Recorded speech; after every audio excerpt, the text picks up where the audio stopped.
Jadi di sini sebelum memulai kuliah tamu pada pagi hari ini, mungkin baiknya kita berdoa untuk kepercayaan masing-masing. Berdoa, disilakan.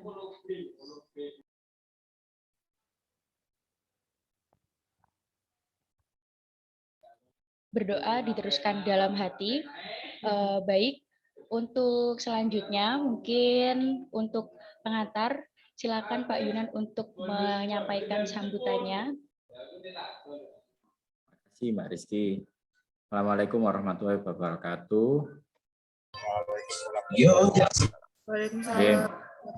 Ini bukan sambutan Pak Eko, hanya ucapan terima kasih. Kami berterima kasih karena Pak Eko sudah menyempatkan waktu untuk mengisi kuliah tamu praktisi ya, Kutampar gitu katanya.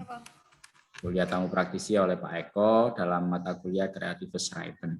Nah, menulis kreatif ya, creative writing. Saya kira pas sekali karena Pak Eko adalah praktisi ya. Nah, oleh karena itu apa yang nanti Pak Eko sampaikan sebisa mungkin nanti adik-adik semua akan praktikkan dalam perkuliahan selanjutnya.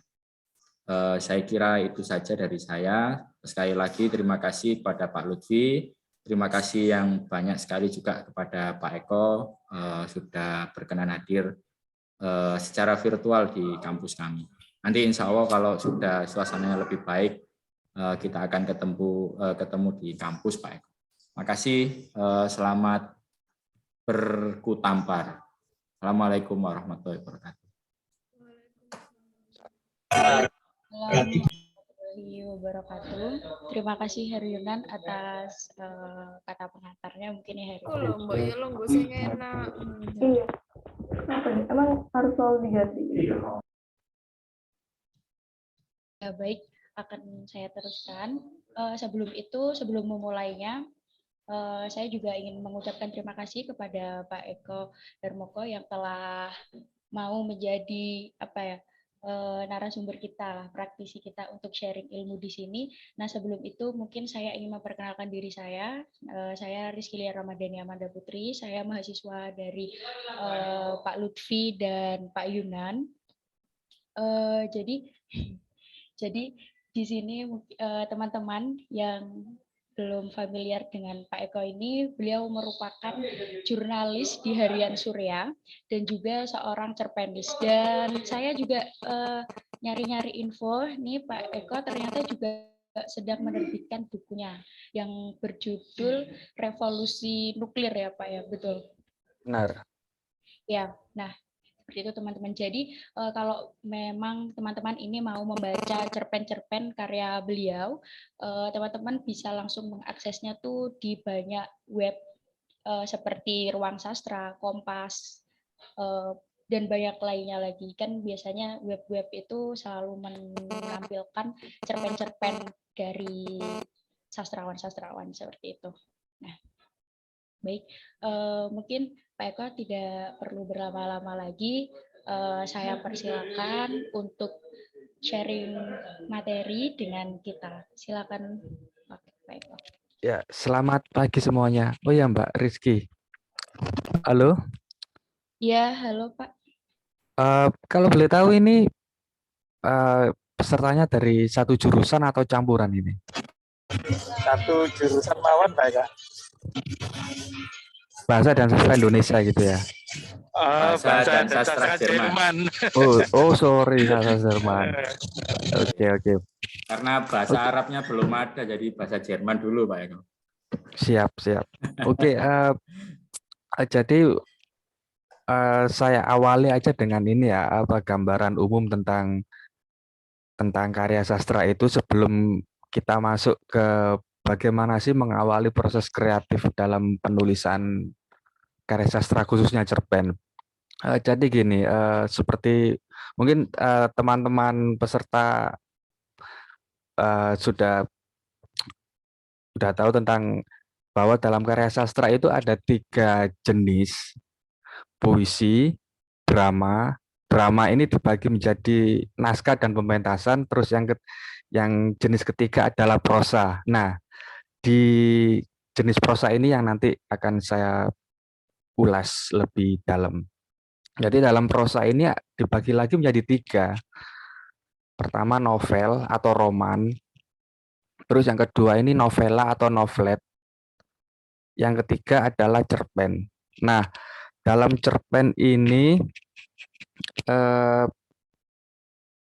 nanti dalam outputnya akan terbagi lagi menjadi 2, yaitu terkait tentang penerbitannya, apakah itu dalam sebuah bentuk buku, kumpulan cerpen, atau si penulis menerbitkannya ke media massa. Artinya para penulis ini bertarung dengan penulis lainnya untuk mendapatkan space agar dimuat di media massa, baik cetak atau online gitu.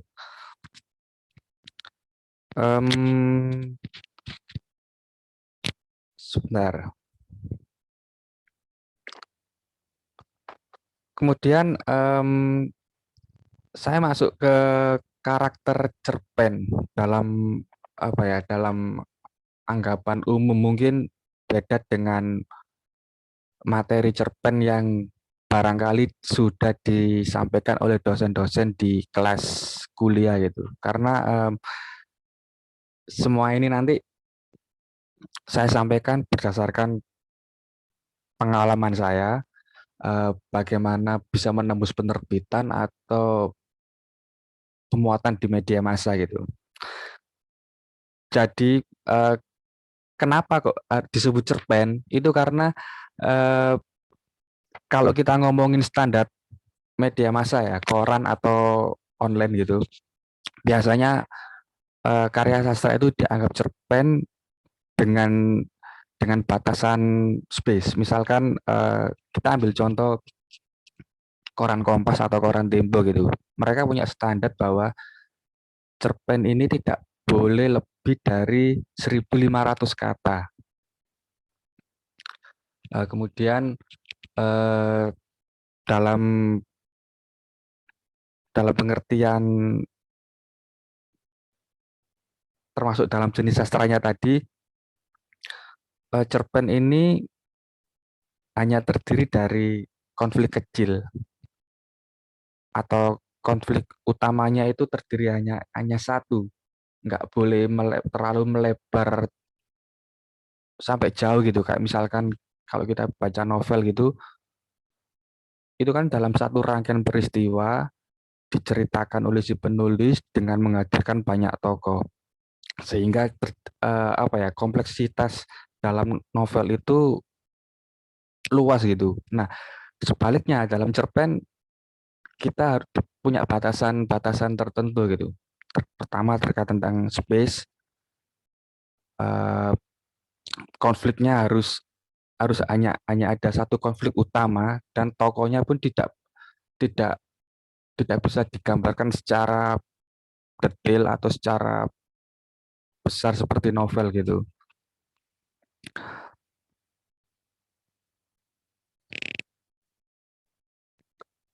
Selain novel cerpen, selain hanya menghadirkan satu konflik kecil atau tokoh yang terbatas, juga ini kembangan plotnya itu sangat menyempit gitu. Tapi bukan berarti dalam cerpen kita dibatasi oleh, kita nggak bisa melakukan eksplorasi gitu. Malah justru sebaliknya, meskipun ruangnya sempit, kita bisa melakukan eksplorasi sejauh-jauhnya gitu terhadap cerpen. Kemudian gini, dulu sering ada anggapan gitu bahwa cerpen adalah genre sastra yang selesai dibaca hanya sekali duduk. Tentunya ini hanya metafor para kritikus sastra ketika mendefinisikan sebuah cerpen, tapi sebenarnya maknanya bukan seperti itu. Jadi maksudnya yang dibaca selesai dalam sekali duduk itu lebih merujuk kepada sisi kerapatan si cerpen itu. Kalau misalkan saya kasih contoh, eh, saya ambil contoh di media massa aja ya. Eh, tahun lalu, tahun 2020 kemarin, Kompas menobatkan cerpen Seno Gumiro Aji Dharma sebagai cerpen terbaiknya. Judulnya Macan. Em, cerpen itu mungkin kalau kita comot eh, di media online terus kita kopas ke Word, panjangnya mungkin nggak sampai 1.600 kata, ya antara 1.500 atau 1.600 kata, nggak lebih dari itu. Tapi meskipun pendek, cerpen yang bagus itu pasti nggak bakal dibaca satu kali oleh si pembacanya itu. Pasti akan diulang-ulang karena apa ya? Ada sisi yang membuat pembaca itu merasa penasaran gitu. Itu akan dibaca berulang-ulang kali. Nah, kembali lagi ke definisi tadi. Jadi makna dibaca selesai dalam sekali duduk itu hanya kiasan aja gitu. Karena cerpennya bagus itu akan mengundang rasa penasaran si pembaca, kemudian proses pengulangan pembacaan itu akan terus dilakukan gitu. Em, mungkin sampai sini ada yang ingin ditanyakan gitu dari peserta gitu. Atau ada feedback gitu, ada pertanyaan, ada masukan gitu biar saya langsung menimpalinya gitu. Baik, mungkin teman-teman ada yang ingin ditanyakan dari sini, silakan. Apakah ada teman-teman? Oke, mungkin belum. Jadi mungkin Anda ingin memberi feedback ya Pak Eko. Jadi mungkin cerpen yang bagus itu, saya kan pernah membaca ciri-ciri cerpen itu terdiri atas kurang lebih mungkin maksimal 10.000 kata. Iya. Itu kan sangat panjang sekali ya Pak. Berarti 1.000 kata aja biasanya mungkin udah beberapa lembar, mungkin 2 atau 3 lembar gitu. Tapi kalau kriteria cerpen yang bagus itu yang seperti apa ya Pak? Misalnya kayak yang hidup atau yang membuat pembaca itu menjadi apa ya, terbawa ceritanya gitu, atau seperti apa Pak? Iya, iya sih, media massa sudah menetapkan standar gitu bahwa panjang cerpen itu antara 1.500 kata atau 10.000 karakter gitu ya. Nggak, bukan yang 10.000 tadi mungkin maksudnya bukan kata, mungkin karakter. Kemudian kalau kita konteksnya ngomongin media massa, biasanya redaktur redaktur sastra itu memilih cerpen yang pembukaannya itu langsung bisa mengejutkan gitu, bisa menarik minat pembaca gitu. Karena kalau kita ngomongin media massa, kita misalkan pegang koran atau kita membuka laman website gitu, kalau kita apa yang kita tangkap pertama membosankan, pasti ditinggal oleh si pembaca gitu. Jadi biasanya yang sering saya lakukan gitu ketika menulis cerpen untuk dikirimkan ke media massa, itu selalu saya langsung apa ya, langsung pakai istilahnya itu kalau di teman-teman tulis langsung nendang gitu. 3 paragraf pertama itu harus sangat menarik gitu untuk apa ya, pembaca itu akan meresponnya, ini kayaknya bagus, ini harus diselesaikan. Biasanya itu sih yang sering saya terapkan. Kemudian ini tentunya kalau kita ngomongin media massa untuk menulis cerpen, pasti masing-masing media massa itu punya karakter gitu. Kita harus bisa memilah-milah ya. Misalkan saya sebutkan contoh ya, kayak apa itu, majalah Nurani atau Republika atau lainnya, tentunya kalau kita ingin mengirim ke media tersebut, kita harus mempelajarinya itu. Oh, kecenderungan media ini adalah menerbitkan cerpen-cerpen Islami gitu. Nah, nggak mungkin toh kita membuat cerpen bertemakan kriminal, vulgar, kekerasan gitu, kemudian dikirim ke media massa yang biasanya menampilkan cerpen-cerpen Islami gitu. Jadi kita harus bisa menilai karakteristik media tersebut gitu. Mungkin seperti itu Mbak Rizky. Baik, berarti untuk kriteria baik tidaknya misal seperti tadi punya cerpen macan punyanya Seno itu Iya. sesuai dengan karakter dari media massa tersebut ya, karena karakteristik dari media massa tersebut itu berbeda-beda gitu ya, Bang. Iya, benar. Terus gini, dalam dalam ranah dalam ranah publikasinya kan cerpen di era sekarang ya, selain bisa diterbitkan di media massa yang sekarang jumlahnya itu sangat banyak banget itu, terutama yang online gitu. Sekarang juga ini penulis punya apa ya, punya semacam pilihan lain itu untuk menerbitkannya dalam satu buku gitu, dalam kumpulan cerpen gitu. Nah, dalam proses penerbitan kumpulan cerpen ini, saya sudah membuat apa ya, semacam pembagian gitu. Yang pertama bahwa kumpulan cerpen yang diterbitkan ini harus harus punya benang merah gitu. Benang merah di sini punya punya banyak pilihan sih. Misalkan dari temanya itu yang seragam gitu. Kalau mungkin saya kasih contoh gini, barangkali teman-teman sudah baca kumpulan cerpen Budi Dharma misalkan, orang-orang Bloomington. Itu kan benang merahnya sangat terasa gitu. Banyak sekali yang bisa kita kupas tentang benang merahnya. Pertama tentang settingnya.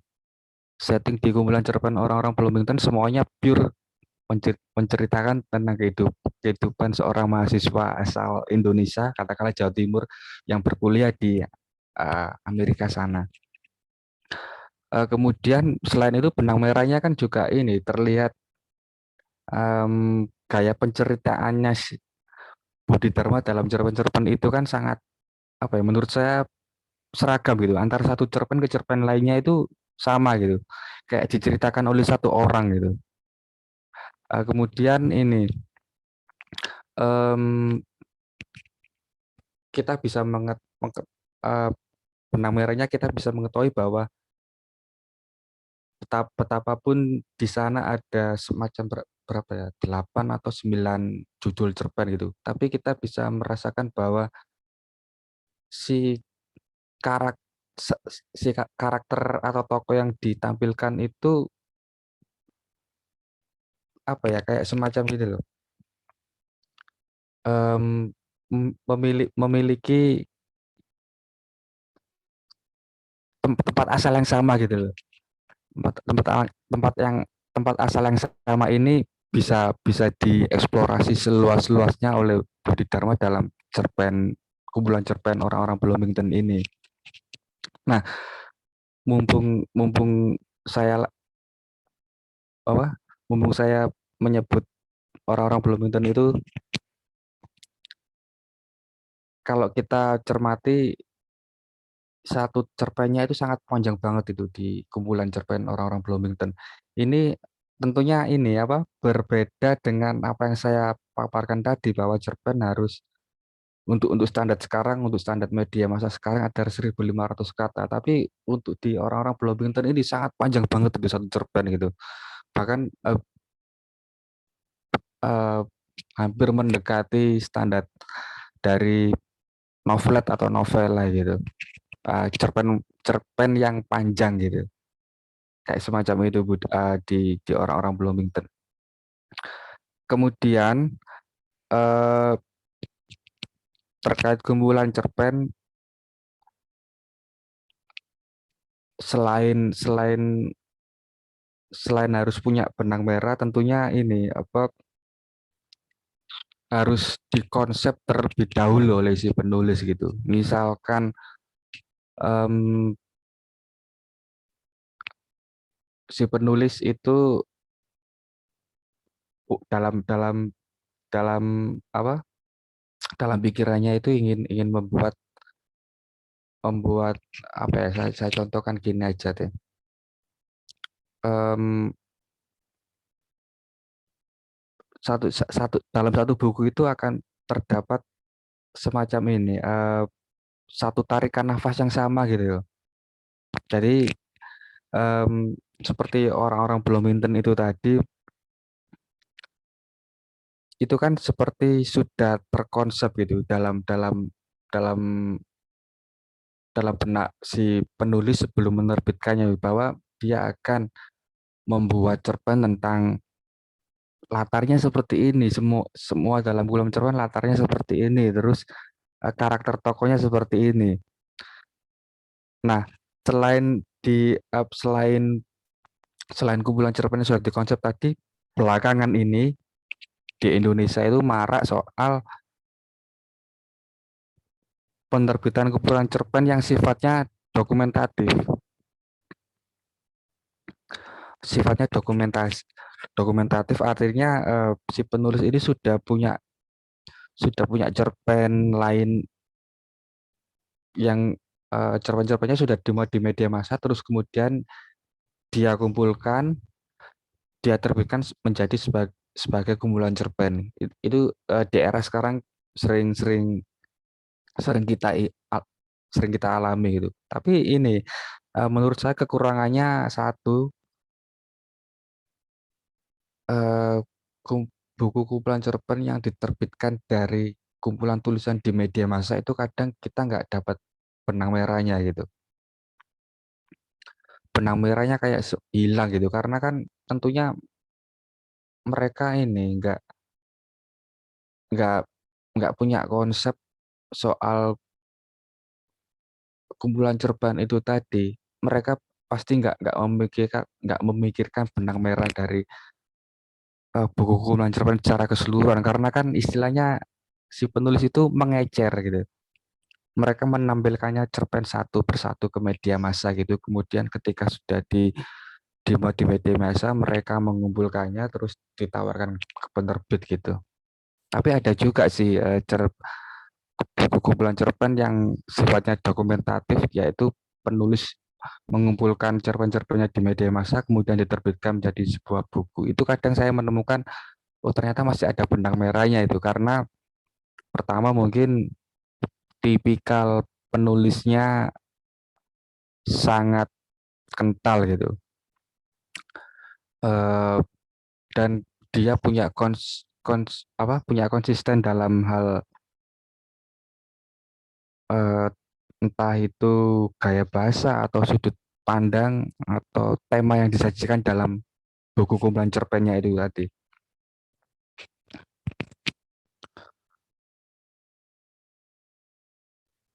Em,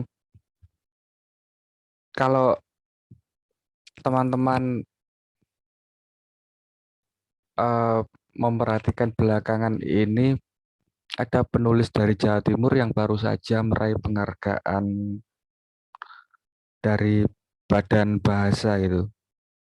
Namanya Muna Masari dari Pamekasan Madura. Itu sama, kumpulan cerpennya itu adalah dari cerpen-cerpennya dia yang sudah dimuat di media massa, kemudian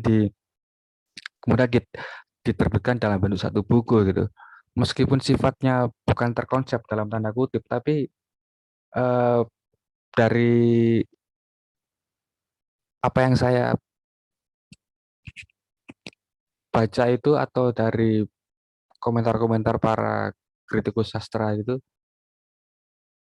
dalam buku kumpulan cerpen Muna Masari ini judulnya Rokatase. itu terdapat ini semacam apa ya, benang merahnya lokalitasnya itu sangat terasa gitu. Dia bercerita tentang Madura dalam sudut pandang si penulis gitu. Seperti yang saya contohkan tadi, orang-orang Bloomington, sudut pandang Amerika Serikat Bloomington menurut Budi Dharma sendiri yang ditampilkan dalam cerpennya melalui tokoh-tokohnya gitu tadi. Seperti itu Mbak Rizky, mungkin ada feedback gitu. Baik, mohon maaf jika di sini hujan deras, jadi agak ada suara hujan, betul seperti itu ya. Di sini hujan Iya, deras. sama-sama gitu. Ya, eh, mungkin dari teman-teman dulu, mungkin ada tanggapan atau pertanyaan seperti itu. Saya Silakan. mungkin, Oh ya, silakan Mas Gulam. ya, teman-teman terima kasih Mbak Putri dan Pak Eko sudah dikasih Siap. kesempatan untuk bertanya. Eh, Pertanyaan saya, tadi kan Pak Eko sempat menyinggung terkait eh, beberapa media ini memiliki ideologi tersendiri. Artinya kita sebagai penulis itu juga harus mencocokkan diri dengan beberapa media massa. Iya, Dan benar. saya yakin beberapa penerbit itu ada yang seperti itu juga. Nah, kita ini kan sebagai anak muda biasanya kan penuh imajinasi liar, pemikiran liar. Nah, itu kiranya Pak Eko itu punya tips atau apa ya, semacam masukan buat kami anak muda yang penuh dengan imajinasi liar, biar kita ini tulisannya ini bisa dibaca orang banyak dan mungkin masuk di beberapa media massa gitu Pak Eko. Maksudnya meredam keliaran gitu. Apa itu? Mungkin jadi kan kita menulis pasti ingin tulisan kita dibaca kan Pak Eko. Jadi Siap. anak muda ini kan biasanya imajinasinya liar. Nah, itu apa kita ini harus meredam sendiri, terus kita mencocokkan dengan ideologi tiap media massa, atau gimana Pak Eko? Artinya kayak saya sendiri tuh jadi apa saya harus ngikutin standarnya mereka, apa saya tetap berpegang teguh dengan idealisme saya, kayak gitu Pak Eko. Oh, siap. Iya, makasih Pak Eko. Siap. Iya, itu memang gini. Kecenderungan para penulis-penulis muda untuk mengawali karir atau ingin mengejar publikasi di media massa itu kadang ini semangatnya terlalu menggebu-gebu ya. Terus ada semacam anggapan gini, apakah nanti karya saya dimuat ini di media A gitu misalkan. Kadang seperti itu yang menjadi yang berkecamuk di kepala ketika penulis muda mengawali karir di pemuatan media massa gitu. Sebenarnya nggak usah dibatasi itu imajinasi liarnya gitu, nggak usah.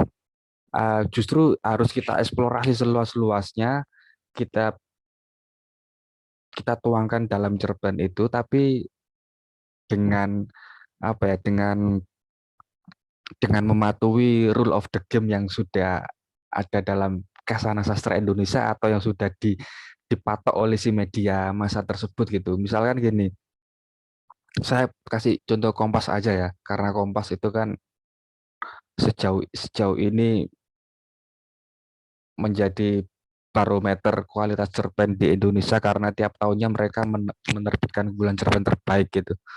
Nah, di Kompas itu sejauh yang saya baca itu justru mereka ini memberi keleluasan bagi penulis untuk melakukan eksplorasi sebesar-besarnya gitu. Tidak ada batasan dalam imajinasi atau apapun gitu. Asalkan itu ditampilkan dalam bahasa Indonesia yang baik dan benar gitu.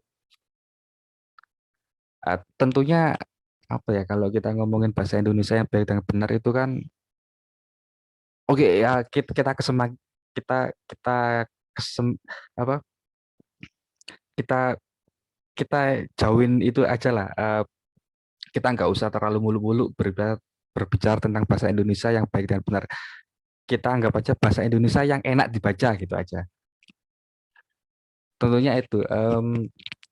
Saya saya kasih contoh, saya pernah baca ini. Di Kompas itu ada cerpen siapa itu? Oke, Seno Gumiro juga sih. Seno Gumiro judulnya itu kalau asal ada Munirnya gitu. Apa sih? Aku pembunuh Munir atau apa? Nah, cerpen itu bercerita tentang Munir, aktivis yang eh, meninggal beberapa tahun yang lalu. Dalam cerpen itu justru Seno sangat liar sekali gitu. Seno bercerita tentang bahwa Munir ini diracun di pesawat ketika penerbangan dari Indonesia mau ke Belanda itu. Terus kemudian juga dijelaskan kandungan racun dalam minuman yang ditenggak Munir ketika dalam pesawat. Itu tentunya wah sangat liar ini. Justru kalau menurut saya itu apa ya, semacam mengingkari dalam tanda kutip, mengingkari fakta-fakta yang sudah diberitakan oleh media massa mainstream gitu. Seno melakukannya sangat berani sekali itu. Artinya dia apa ya? em, dia tidak di, dia tidak dibebani oleh konteks di luar cerpen itu. Tapi tentu saja ini Seno punya punya apa ya? Punya punya pengetahuan banyak tentang Munir atau topik yang ia sajikan dalam cerpen gitu. Kemudian ini tadi Mas Gulam ya. Em, untuk ideologi-ideologi media massa itu memang syarat syarat utama sih bagi seorang penulis untuk memetakan itu gitu. Agar agar apa ya, tulisan kita itu bisa menyesuaikan dengan karakter si media massa, tapi bukan berarti kita harus apa ya, kita harus mengingkari ideologi kita sendiri gitu. Kita bisa menyatukannya kok. Misalkan ada eh, kita katakanlah seperti Mas Gulam tadi bilang, saya adalah penulis yang punya imajinasi liar gitu. Nah, kemudian saya ingin menulis cerpen di media massa yang tidak katakanlah tidak menyajikan cerpen-cerpen eksperimental atau cerpen-cerpen absurd atau cerpen-cerpen lainnya yang mengumbar imajinasi, tapi tentunya kan penulis harus bisa mengakalinya. Kita harus bisa apa ya? Kita bisa menjadi seperti, kalau saya ibaratkan itu seperti bunglon gitu, penulis penulis zaman sekarang yang menulis di media massa gitu. Mereka bisa masuk ke tiap karakter koran atau media online yang akan mereka sodori karya gitu. Em, Mungkin seperti itu Mas Gulam. Iya, Eh, iya baik Om. Apa ya? Iya, gimana? Ya, ya menurut saya soalnya saya juga sendiri mikir gitu Pak Eko. Jadi sebagai penulis memang nantinya kita dituntut untuk menyesuaikan diri dengan dengan ideologi beberapa media begitu Pak Eko. Iya, siap. Memang harus seperti itu, Mas Gulam. Tapi bukan menyesuaikan itu bukan berarti kita harus membuang ideologi kita sendiri. Enggak seperti itu. Kita kita kita menyusup ke ideologi orang lain sekaligus kita memasukkan ideologi kita sendiri gitu. Itu tentunya apa ya? Jam terbang si penulis akan berbicara dalam hal itu karena dibutuhkan apa ya, kepiawaian sendiri gitu. Tentunya seperti yang saya bilang tadi, seliar apapun, seeksperimental apapun, seabsurd apapun cerpen yang kita bikin, itu tetap harus enak dibaca gitu. Dan harus ini, kalau saya suka ini mengedepankan logika gitu. Walaupun saya misalkan saya membuat cerpen yang nggak masuk akal gitu, saya membuat cerpen absurd katakanlah, tapi unsur-unsur kemasuk akalan atau kelogisan dalam cerpen itu harus harus tampil. Misalkan saya membuat cerpen setting tahun 80 gitu. Kemudian di dalam cerpen itu ada adegan si tokoh eh, berbicara dengan tokoh lainnya menggunakan telepon genggam. Kan nggak masuk akal itu. Tahun 80-an tapi mereka sudah berbicara dengan telepon genggam. Telepon Android lah katakanlah, kan belum ada. Jadi hal-hal seperti itu harus diperhatikan gitu. Apakah ini apakah ini logis atau nggak logis, itu harus kita pertimbangkan gitu. Seperti itu Mas Gulam. Mungkin ada pertanyaan dari teman-teman lainnya gitu. Saya lebih suka kayak gini, tanya jawab gitu. Oke, terima kasih Mas Gulam dan terima kasih juga Pak Eko. Jadi bisa memadu padankan juga ya. Jadi kita nggak kehilangan ciri khas dari tulisan Iya. kita, tapi kita juga bisa apa ya, menerbitkan atau mempublikasikan karya kita ke media massa agar dibaca oleh khalayak umum. Nah, kayaknya tadi ada yang raise hand. Silahkan Alvina. Ya ini ada yang mau tanya lagi nih Pak Eko. Silahkan Alvina. Siap. Terima kasih Putri atas kesempatannya. Saya Alvina Pak mau bertanya mengenai pengembangan plot yang sempit tadi. Menurut Bapaknya tadi bilangnya dalam plot yang sempit itu kita bisa mengembangkan seluas-luasnya. Itu maksudnya kayak gimana ya Pak? Bisa dijelaskan lebih jauh lagi kayak gitu. Soalnya ketika kita menulis itu kadang kayak bingung gitu karena batasan kata tadi kita jadi bingung harus memasukkannya seperti apa kayak gitu. Terima kasih Pak. Oke. Iya, tadi saya bilang ini bahwa cerpen karena dibatasi oleh space, kita ngomongin media massa ya, 1.500 kata atau 10.000 karakter, itu kadang gini,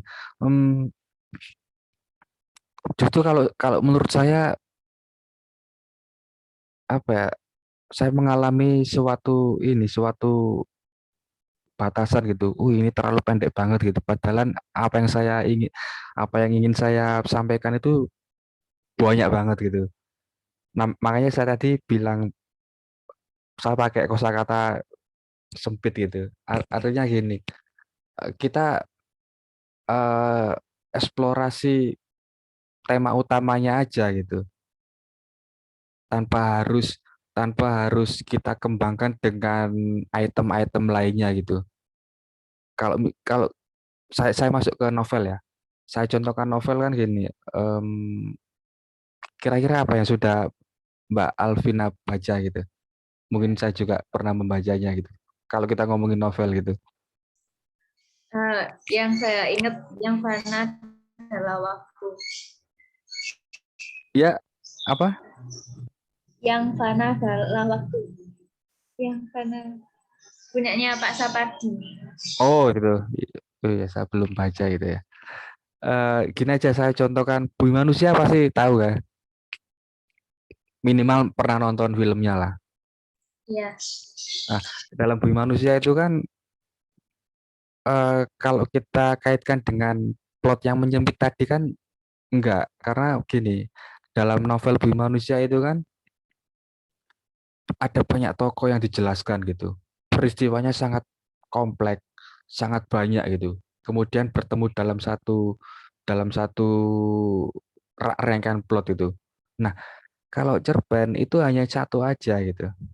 Hanya satu satu fokus. Misalkan apa ya?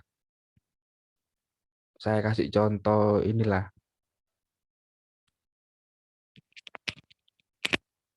Cerpennya Budi Dharma yang Itu loh, saya kadang lupa judulnya itu. Itu pokoknya tentang ini, seseorang yang mereka itu nongkrong bareng di kafe, kemudian mereka ngelantur berbicara tentang masa lalu gitu. Nah, itu menurut saya ini Budi Dharma fokus dalam fokus dalam satu satu satu plot utama gitu, yang artinya meskipun cerita itu mengembara ke masa lalu, tapi Budi Dharma tetap dalam dalam konteks konflik yang kecil gitu, yang menyempit itu. Dia nggak melebar ke mana-mana, artinya nggak melebar lepas dari si tokoh yang diceritakan itu tadi gitu. Jadi tetap apa ya, tetap melekat gitu. Beda dengan misalkan kalau kita roman, kita berbicara satu tokoh, pasti karena space-nya panjang, pasti dalam novel itu si tokoh ini nanti nikah dengan siapa, masalahnya apa saja, bagaimana dia mengatasi masalah-masalah yang dihadapinya gitu. Kayak gitu. Iya, Pak. Baik-baik, paham. Terima kasih, Pak. Ya, Ya, terima kasih Alvina, dan ini Pak, saya juga ingin menanggapi terkait dengan yang disampaikan oleh Alvina ini. Kadang saat dapat tugas dari Pak Lutfi gitu, itu juga kan ada tema besarnya ya Pak. Nah, tapi karena itu tema besar bisa dikembangkan ke dalam tema-tema kecil, itu saya jadi bingung. Ide-ide apa sih yang harus saya masukkan? Idenya tuh ada banyak, tapi cerpen itu kan nggak bisa panjang-panjang, karena nanti takutnya kalau panjang-panjang itu akan jadi cerpen yang membosankan atau ya, mana, seperti itu kan takutnya. Nah itu jadi saya juga sering sih mengalami ini. Ide yang mana ya yang sebenarnya harus saya masukkan gitu. Jadi tadi solusinya kalau dari Pak Eko itu kita harus fokus pada satu hal yang akan kita sampaikan, itu apa, kita fokusnya ke sana, dan itu nanti bisa kita kembangkan di dalam cerpen. Seperti itu ya Pak. iya, siap. Ya, iya, memang ini untuk ini saya nggak tahu ya, ini karena pengalaman saya pribadi, mungkin berbeda dengan pengalaman penulis lainnya gitu. Saya selalu menitik beratkan pada satu fokus gitu. Satu fokus ini bisa saya dapatkan dalam dalam berbagai item. Misalkan saya fokusnya ke tokoh, atau saya fokus ke konflik, atau saya fokus ke latar gitu. Semuanya punya punya punya punya istilahnya punya sayapnya sendiri untuk berkembang gitu. Misalkan kalau kita fokusnya ke tokoh, gitu pasti kita melakukan eksplorasi tentang karakternya gitu, tentang psikologi si tokoh gitu, mulai dari mungkin eh, gestur fisik tubuhnya, atau wataknya, atau eh, autobiografi si tokoh yang kita tuliskan tadi gitu. Kalau kalau latar tempat, fokus latar atau tempat, kita bisa eksplorasi suasana mungkin. Tapi tentu saja karena kita membahas cerpen, pasti di dalam suasana itu pasti ada konfliknya gitu. Saya contohkan ini, saya pernah membaca cerpen Ernest Hemingway, judulnya Salju di Kilimanjaro. Itu sangat sangat latar sekali, no, apa cerpen itu. Tapi eh, selain si Hemingway menceritakan tentang panorama Kilimanjaro di Afrika sana, tapi dia juga menyuguhkan di sana ada konflik gitu, bahwa ada apa ya, katakanlah pertentangan batin antara tokoh satu dengan tokoh dua gitu. Kemudian mereka terjebak dalam sebuah masalah, terus mereka mencoba ingin memecahkan masalah itu gitu. Kayak kayak gitu sih mungkin. Intinya harus fokus dalam satu satu satu satu fokus gitu. Begitu Mbak Rizky. Ya, baik. Terima kasih Pak Eko, dan saya persilakan kembali kepada teman-teman yang memiliki pertanyaan-pertanyaan, silakan. Ada langsung on mic bisa atau raise hand terlebih dahulu, silakan.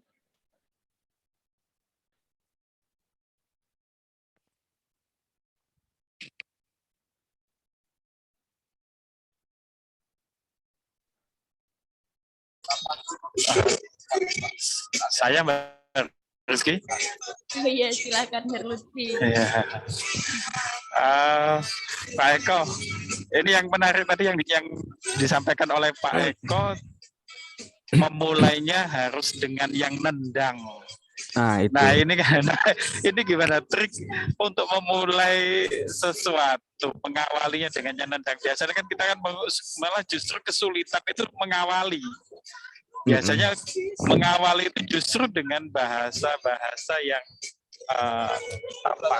tampaknya kita susah sekali menemukan diksi yang tepat gitu.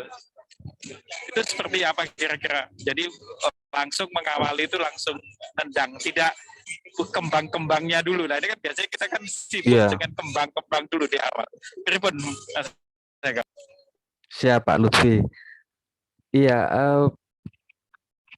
istilah nendang tadi itu memang ini sering berseliweran ketika ngobrol dengan teman-teman penulis gitu. Seperti yang Pak Lutfi tadi bilang gitu, kembang-kembangan. Mungkin itu ini kecenderungan ketika seseorang untuk mengawali menulis cerpen, kayak katakanlah penulis muda gitu. Banyak yang bertele-tele gitu. Kembangannya pasti ditaruh di awal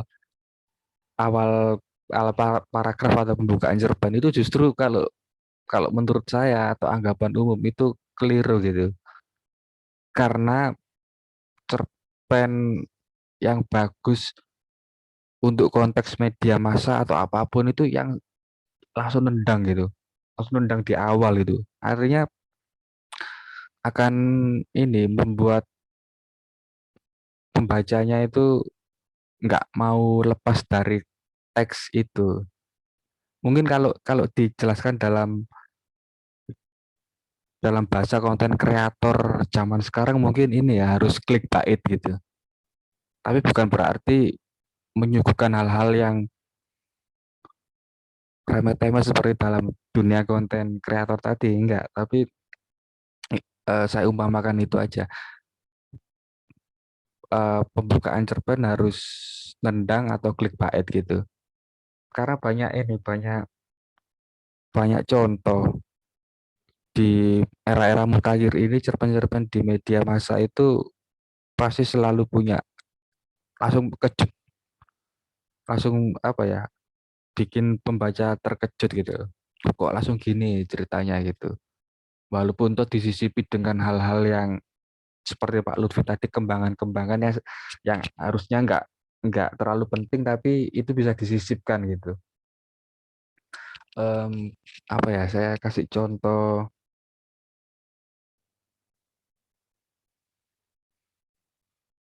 Saya pernah ini sih baca cerpen terjemahan itu karya Gabriel Garcia Marquez, orang Kolombia gitu.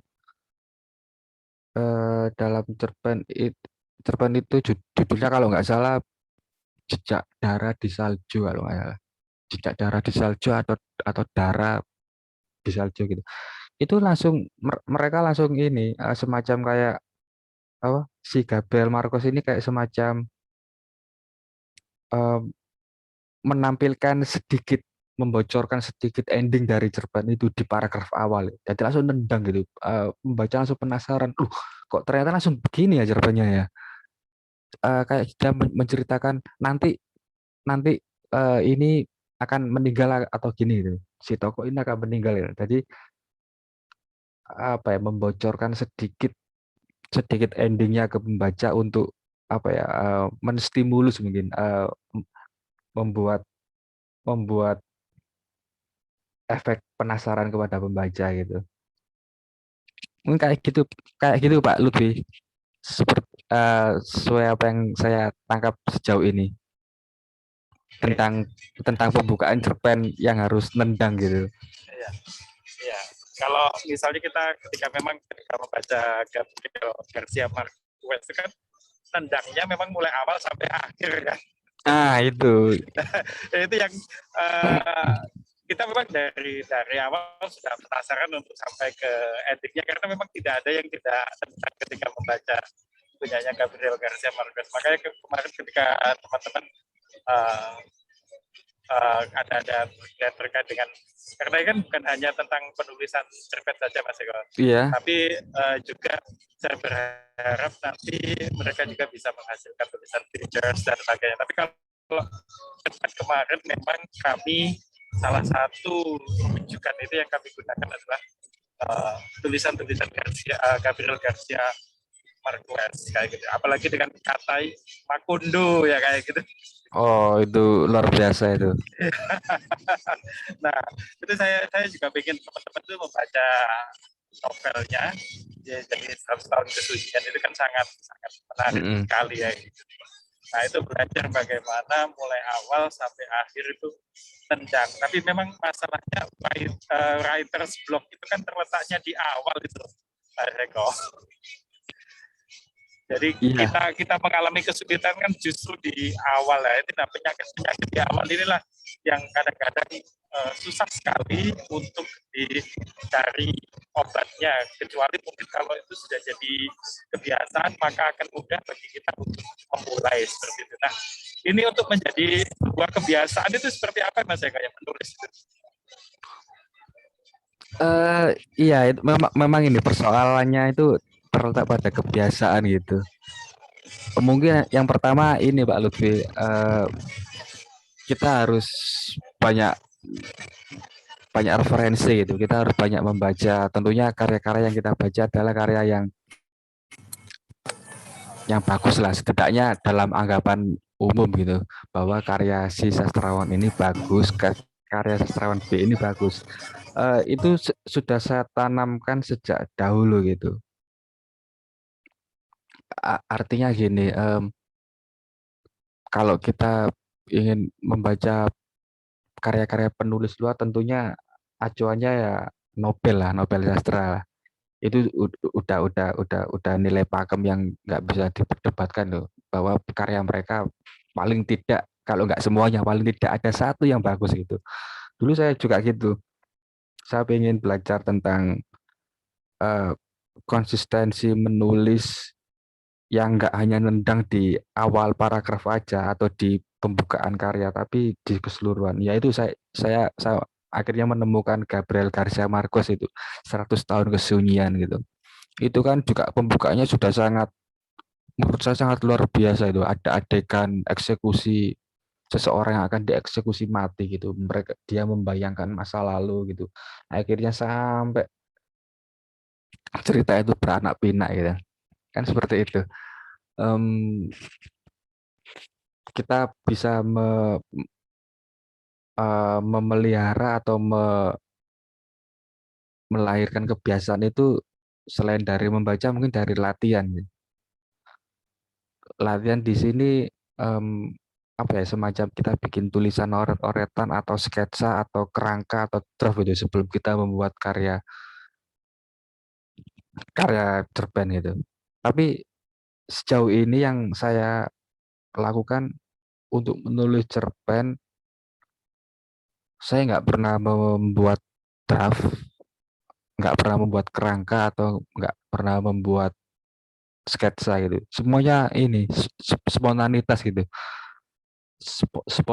Spontanitas ini saya dapatkan ini ketika mendapat sebuah kalimat yang bagus untuk pembukaan cerpen gitu. Nanti itu bisa ini ketika kita kita menulis gitu, di laptop atau komputer gitu.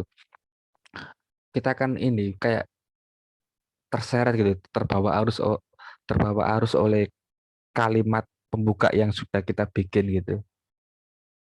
Seperti itu Pak Lutfi. Jadi kayak mengalir gitu. Tentunya kita harus punya perbendaraan kosakata yang banyak gitu agar bahasanya lebih hidup gitu. Karena kan bahasa sastra dalam cerpen tidak sama dengan bahasa seperti dalam skripsi atau jurnal-jurnal ilmiah lainnya gitu. Katanya gitu Mas ya, kuncinya untuk menambah perbandaran kosakata, frasa, atau kalimat dan sebagainya itu, maka kita juga harus rajin membaca. Iya. Kadang ini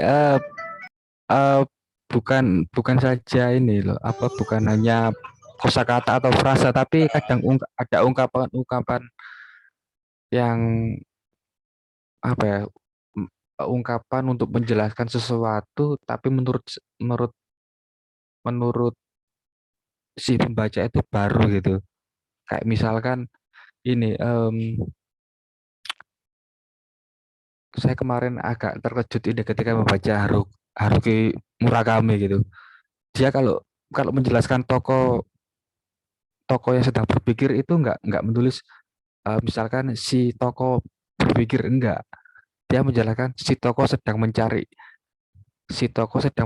susunan kalimat di laci otaknya gitu. Itu kan sama saja diartikan sebagai si tokoh sedang berpikir gitu. Saya kaget, ternyata ampuh juga ini Haruki Murakami ini dalam menjelaskan seorang tokoh ini. Iya, itu berarti kan ilmu linguistik gitu. Dalam psikolinguistik kan jadi ada kotak-kotak yang isinya perbedaan kata yang mau dipilih kayak gitu antara broca area dan vertica area gitu. Iya, kayak gitu.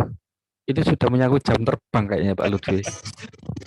Mas, ini kan saya punya beberapa mahasiswa yang juga menurut saya tulisannya bagus-bagus. Jadi di situ ada Aurora, Sandra, terus ada Rizky juga, ada Alvina dan teman-teman yang lain. Jadi mungkin ini bisa menjadi pemacu semangat bagi mereka untuk menghasilkan tulisan yang bagus. Jadi kalau misalnya seperti Gulab tadi bertanya tentang ideologi, itu karena memang tulisannya kadang-kadang memang liar banget gitu Mas. Nah ini kan juga tetap harus dipelihara, dan syukurlah tadi ada masukan dari Mas Eko. Kita juga harus jeli melihat kemana sih kita harus memberikan tulisan kita. Nah, memang teman-teman ini baru mulai belajar, tapi alhamdulillah sudah, menurut saya sudah teman-teman ini menghasilkan tulisan-tulisan yang bagus, yang bisa menghentak meskipun belum dari awal gitu. Nah, ini kalau ada materi dari Mas Eko seperti ini berarti kami harus belajar lagi bagaimana dari awal sudah mulai. Mungkin saya persilakan teman-teman yang lain terus yang monggo. Ya, baik. Kita bersama pakarnya. Iya, mumpung kita bersama. Tadi sepertinya Rafani Salma. Tadi ada Salma tadi. Tadi ada Rafani Salma angkat tangan. Silakan Salma.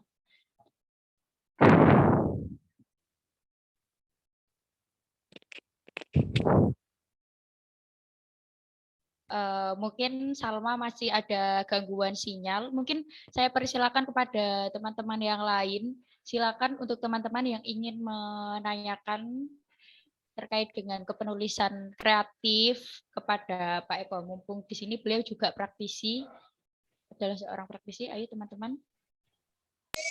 Ya, silakan. Ya, ada Indira. Silakan Indira.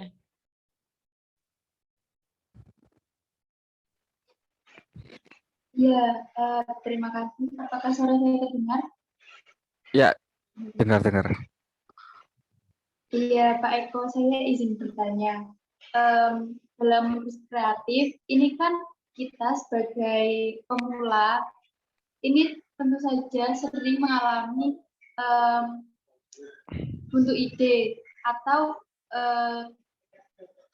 kadang itu setelah menulis itu kita rasa tulisan kita itu sangat jelek gitu, jadi kurang pede terhadap hasil tulisan kita. Itu seringkali terjadi.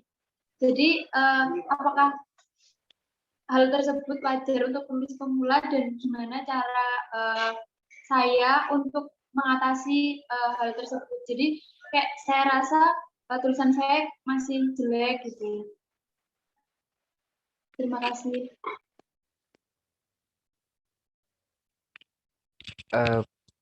Iya, semua permasalahan bagi penulis pemula atau penulis muda memang seperti itu. Tapi kita cuek aja lah, kita masa bodoh. Artinya ini yang penting kita terus menulis dan menghasilkan karya gitu. Kalau kalau kita tidak punya kepercayaan diri tentang apa yang kita tulis kan jadinya akan menjadi kesia-siaan gitu. Terus untuk yang apa itu yang ketika dalam proses menulis butuh buntu ide ya. Butuh ide atau buntu ide. Tadi saya buntu ya. Dua-duanya itu Mas mungkin Iya. bisa dikomunikasikan antara buntu dan butuh gitu. Saya agak kurang jelas tadi mendengarnya buntu ide atau butuh ide gitu. Oke, Butuh ide. buntu ya.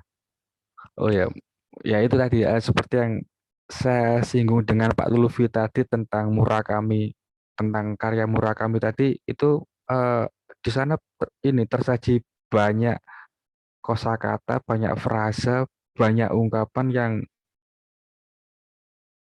bagi saya itu adalah ini kayak semacam perpustakaan di kepala saya gitu. Saya punya punya tabungan banyak di kepala untuk menyiasati ketika menulis saya butuh buntu ide gitu. Jadi apa ya kayak semacam ini loh. Em, kita punya perbendaharaan kosakata gitu. Kita juga harus memikirkan plot yang harus kita tulis dalam cerpen itu, kemudian antara plot, tokoh, dan konflik ini bisa saling menyatu gitu. Kira-kira seperti itu. Apa soal yang buntu ide tadi itu. Tapi ini sih siasat yang paling utama ya harus banyak membaca gitu. Karena semakin ibaratnya kan gini, seorang musisi bagaimana dia bisa mengaransemen sebuah lagu, tentunya dia punya referensi yang banyak tentang musik.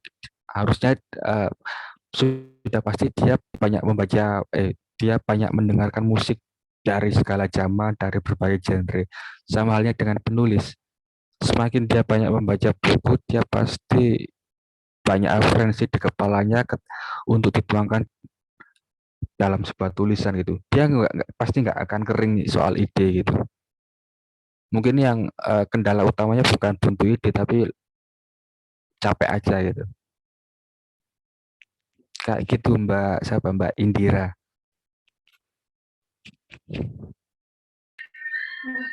Iya, berarti kunci utamanya tetap membaca ya, Kak. Iya. Terima kasih atas jawabannya. Ya, Baik, teman-teman yang ingin menanyakan sesuatu hal, silahkan. Apakah tadi bisa?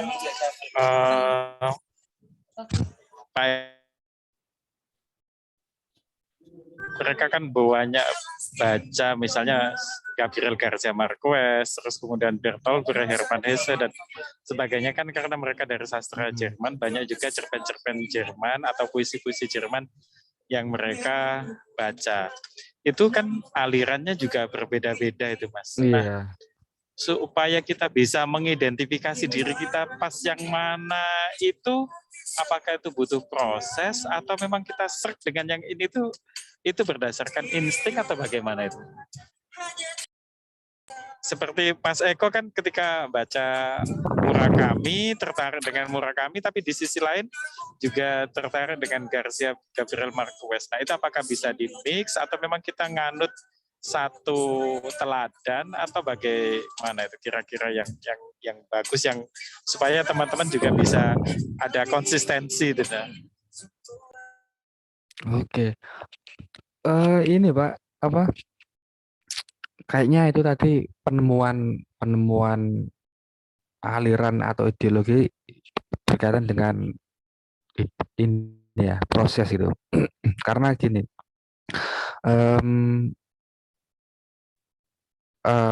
pasti dalam perjalanan karir kepenulisan itu kan penulis juga membaca gitu, membaca karya-karya lain, terus dia mendapatkan apa ya, kayak semacam, loh ini ternyata bagus ini kayaknya layak dibuat apa ya, semacam panutan gitu, tapi kan pasti punya benang merahnya gitu.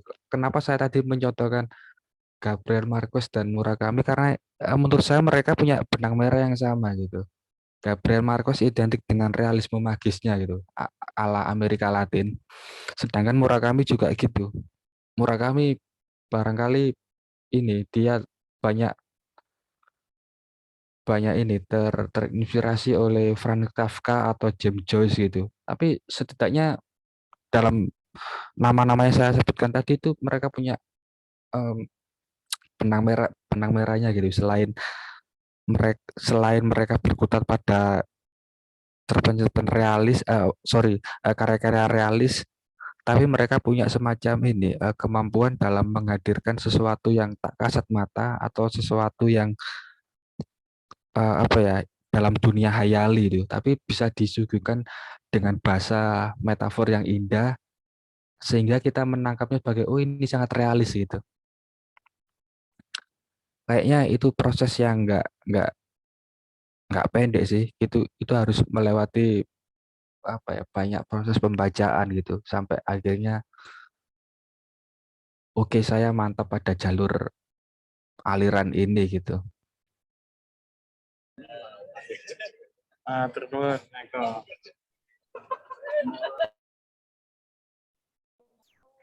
Ya, baik.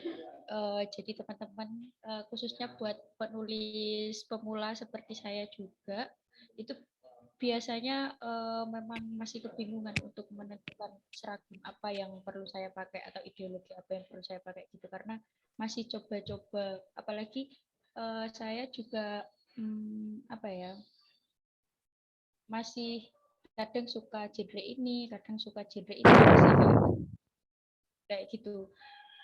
Jadi ya mungkin harus banyak-banyak membaca referensi juga ya, agar tahu di mana letak aliran saya seperti itu. Mungkin teman-teman ada yang ingin bertanya kepada Pak Eko, silahkan. Mumpung beliau ada bersama kita langsung ya, walaupun ini secara daring ya teman-teman. Saya persilakan.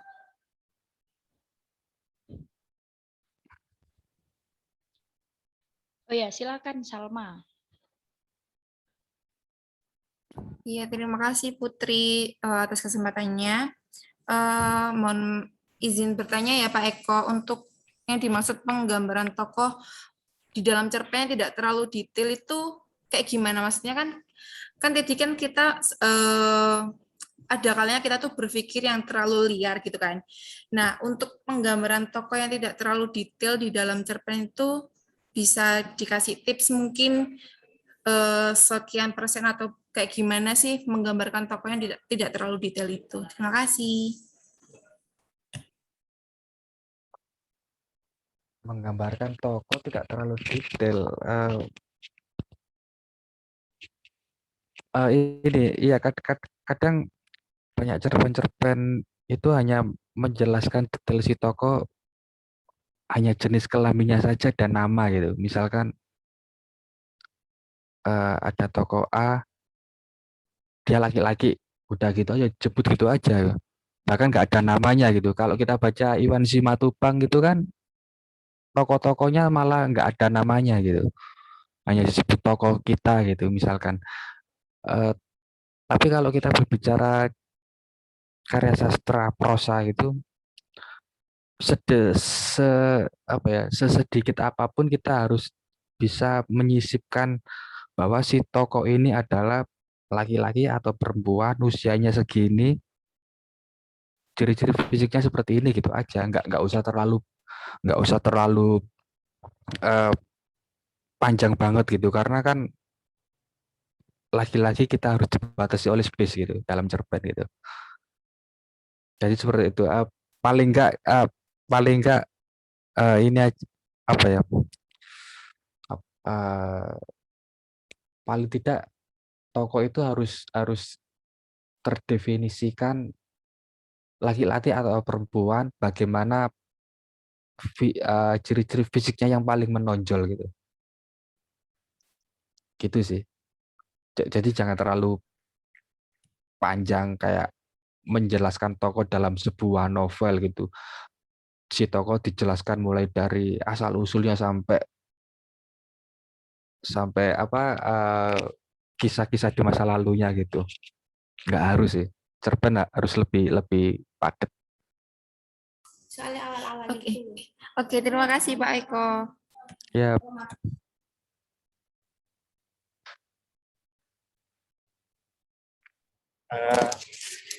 Pak Eko, ini yang menarik ini. Pak Eko itu kan jurnalis juga ya. oh ya. Nah, apakah dari memotret realitas lalu kemudian dibawa ke dunia imajinatif itu sangat memungkinkan. Jadi sebagai jurnalis kan memotret realitas, tapi ketika menghasilkan cerpen harus sesuatu yang imajinatif. Ini kan yang agak berbeda. Nanti apakah nggak pernah ketukar nanti yang realitas jadi imajinatif, ini kan bahaya. Iya. Ini Pak, banyak teman saya yang termasuk Pak Bayu Aji gitu. Bilang gini, aku kok nggak bisa membedakan ya mana berita yang kamu tulis, mana cerpen yang kamu tulis gitu. Seolah-olah semuanya sama gitu. Nah itu. Kayak gitu. Cuman gini, saya memandangnya seperti itu, berarti cerpen yang saya tulis berhasil karena mereka yakin bahwa cerpen yang saya tulis adalah berita gitu. Gitu. Cuman yang menarik gini, Pak, ketika kita memotret realita dalam sebuah peliputan, kadang itu menjadi momen yang bisa saya gali untuk kemudian saya tuliskan menjadi fiksi gitu. Karena toh ini banyak penulis-penulis yang juga berawal dari jurnalis kan, kayak Gabriel Garcia Marquez juga wartawan dia. Dia menulis kumpulan cerpen Peziarah yang Aneh itu kan karena dia tugas liputan ke Eropa beberapa tahun, kemudian dia pulang ke Kolombia untuk istilahnya menyadu dalam tanda kutip data-data liputan sama Gabriel Garcia Marquez diterbitkan menjadi sebuah cerpen gitu. Kemudian Ernest Hemingway juga wartawan, dia malah liputan Perang Dunia gitu. Kemudian pengalamannya dia liputan Perang Dunia dia tuliskan ke dalam karya sastra. Dalam Indonesia juga banyak sekali gitu. Seno Gumira Dharma wartawan. Pramudia Anantatur juga dulunya menjadi wartawan atau paling tidak bekerja sebagai redaksi di surat kabar gitu. Tentunya itu yang membuat kita nggak kering ide gitu. Seperti yang siapa tadi Mbak Indira bilang gitu. Mungkin ini jawabannya agar tidak tidak buntu idenya harus banyak melakukan aktivitas lain, misalkan yang suka traveling ya sikat aja traveling kemana aja itu bisa menambah perpendaraan ide di kepala gitu. Begitu Pak Lutfi. Oke, siap. Ya, baik. Berarti saya juga ingin ini sih bertanya juga ke Pak Eko terkait dengan menulis. Kayak misal saya kan bukan wartawan, bukan ya pokoknya masih belum berprofesi, profesi saya masih mahasiswa.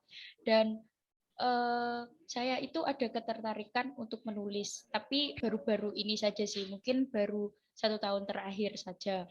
Nah, akan tetapi kadangkala saat ingin rutin menulis, konsisten untuk menulis itu terkendala kepada mood gitu loh, Pak Eko. Jadi kayak, aduh nggak mood nih, ada ide sih, tapi nggak mood nulis. Jadi kayak nanti kalau nulis, saya paksakan menulis pun pasti hasilnya bakal jelek, bakal kayak nggak memenuhi ekspektasi saya kayak gitu.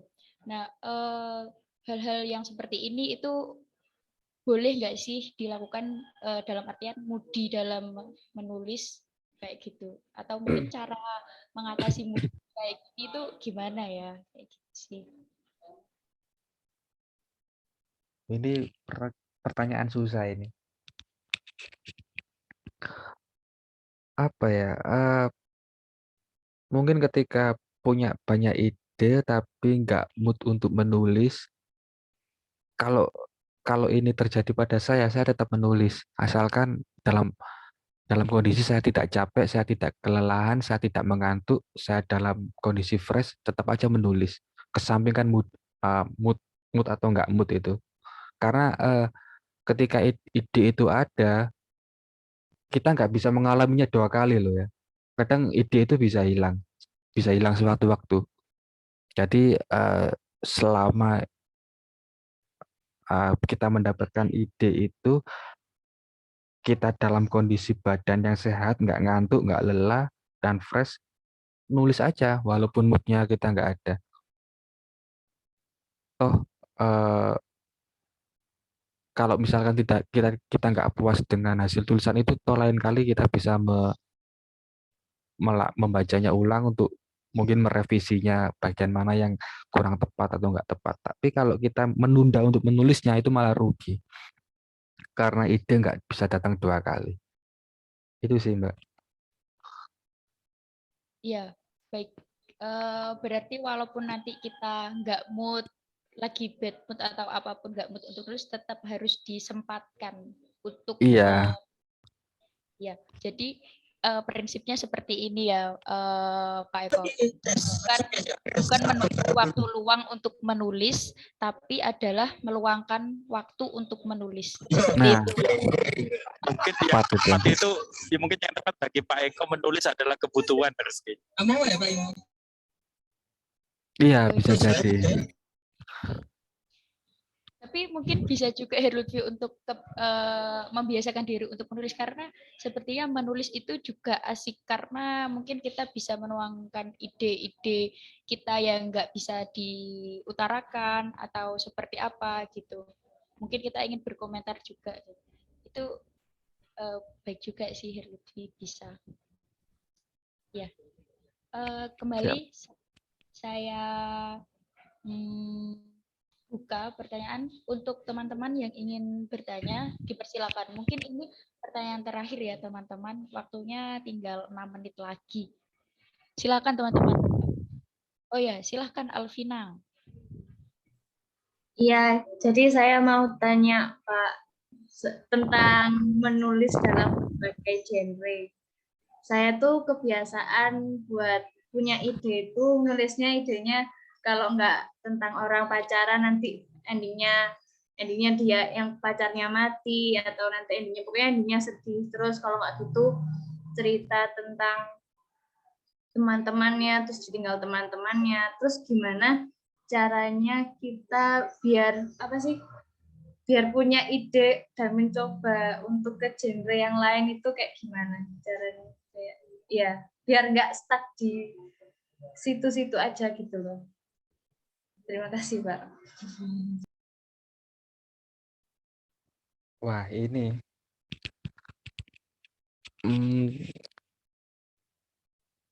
apa ya?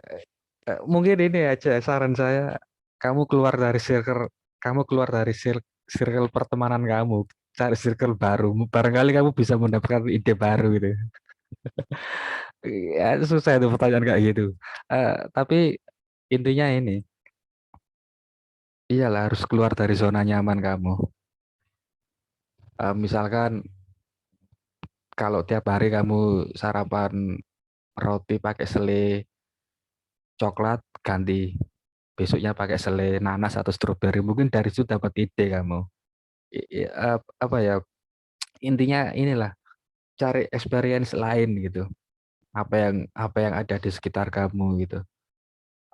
Mungkin ini kebanyakan penulis muda itu terjebak dalam tema-tema seperti yang dibicarakan oleh Alvina tadi gitu. Mereka terjebak dalam cerita mungkin kehidupan teenager, tentang pertemanan, tentang asmara atau tentang hal-hal lainnya gitu. Mungkin seperti itu. Tapi ini nggak masalah sih. Seiring berjalannya waktu, seiring eh, eh, banyaknya referensi yang kita serap itu kan pasti akan apa ya, menjadi landasan kita untuk menulis. Itu pasti semua dialami oleh penulis-penulis semuanya di dunia ini gitu. Bahwa mereka ketika masih muda pernah kekanak-kanakan, pernah childish gitu. Pasti itu pernah dialami oleh semua penulis. Jadi nggak masalah sih buat saya. Kalau Alvina bisanya menulis dengan tema-tema seperti itu, dengan topik seperti itu, ya nggak masalah. Dilanjutin aja, asalkan berjalan dalam apa ya, rule of the game yang jelas gitu. Kira-kira seperti itu. Iya, baik Pak. Makasih Pak. Ya, terima kasih juga ke Alvina. Ya betul Pak Eko. Kebanyakan ceritanya emang itu sih, pacaran, terus sakit hati, di ghosting, gitu-gitu sih Pak Eko. Jadi ceritanya Lumrah lah, wajar itu. kurang variatif gitu.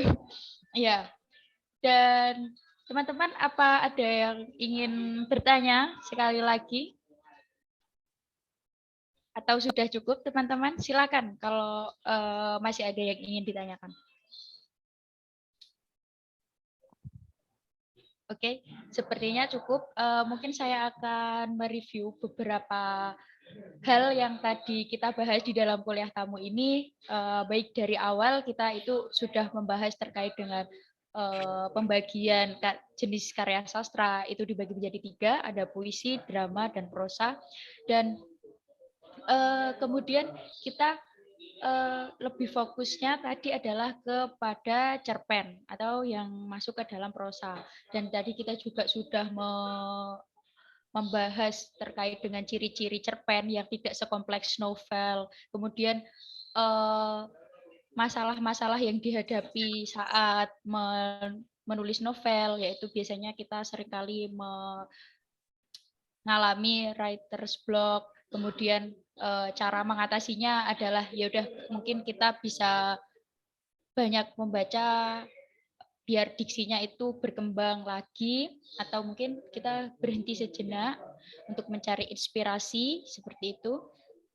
Dan kemudian kita harus pandai-pandai, harus mau membiasakan diri untuk menulis, karena kan menulis itu katanya kalau tulisan itu, kalau orang hidup itu bisa mati, tapi kalau tulisan tidak pernah mati kan ya teman-teman.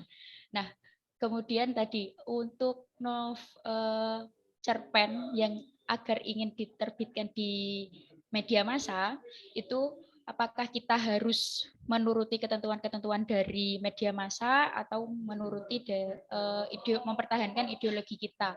Jadi kita tetap harus memadukan keduanya ya teman-teman, agar kita tidak kehilangan ciri khas dari diri kita, dan kita juga dapat menerbitkan atau mempublikasikan tulisan kita kepada khalayak umum seperti itu. Dan teman-teman, untuk agar teman-teman tulisannya itu bisa hidup, selain menulis kita juga harus banyak-banyak membaca karya-karya Nobel seperti itu ya teman-teman. Saya kira cukup untuk kuliah hari ini. Saya sampaikan terima kasih kepada Pak Eko yang telah menemani kita dari pukul 8 sampai hingga saat ini dalam kuliah tamu ini, sharing ilmu-ilmunya yang bermanfaat untuk kita, yang sangat menginspirasi. Dan juga terima kasih Heru Lutfi yang telah mengadakan kuliah tamu ini, dan juga kepada teman-teman tercinta saya yang telah hadir dalam kuliah tamu ini. Baik, terima kasih. Wassalamualaikum warahmatullahi wabarakatuh. Waalaikumsalam.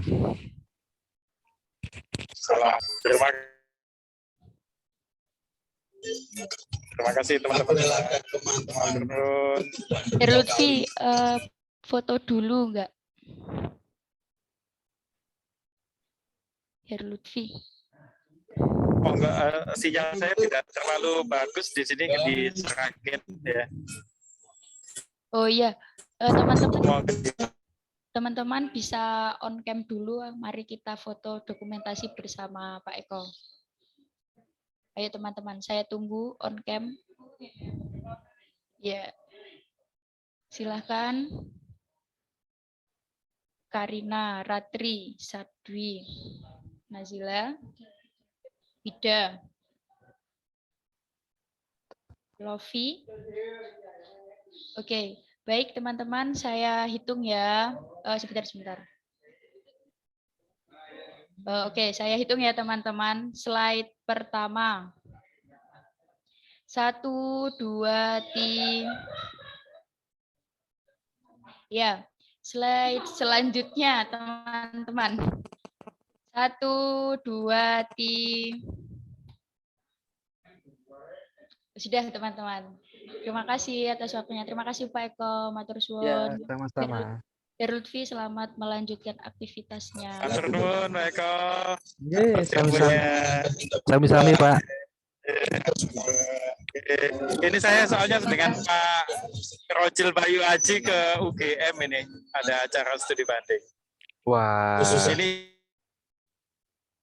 1 semester kuliah itu diajari berbohong ke mata kuliah IPD. iya.